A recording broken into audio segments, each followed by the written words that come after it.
entediado?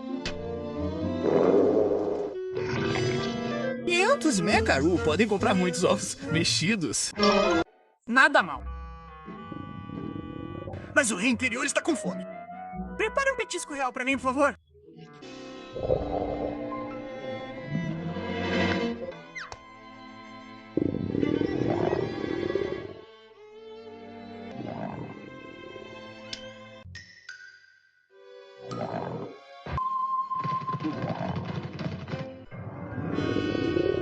Oh, pelo amor de Deus. Pegue o caso.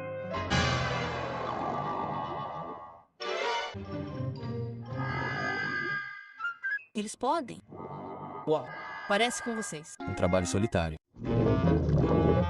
Faminto também?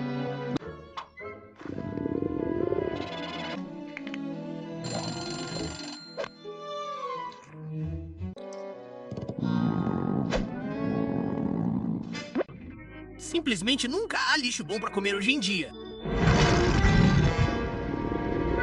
Não há nada pra comer, eu lhe digo. Acho que pode fazer melhor. Tudo bem, vou continuar procurando.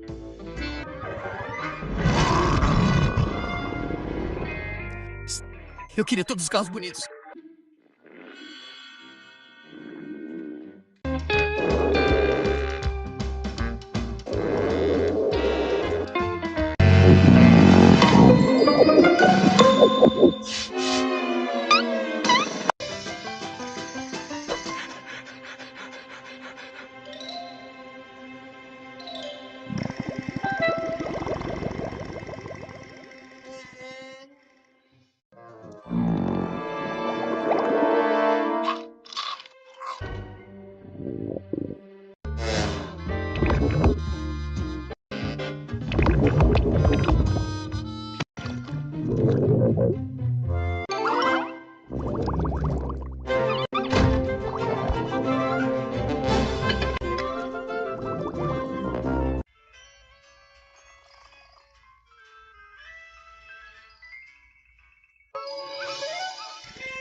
Hein?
Rick, you hogged most of the pizza.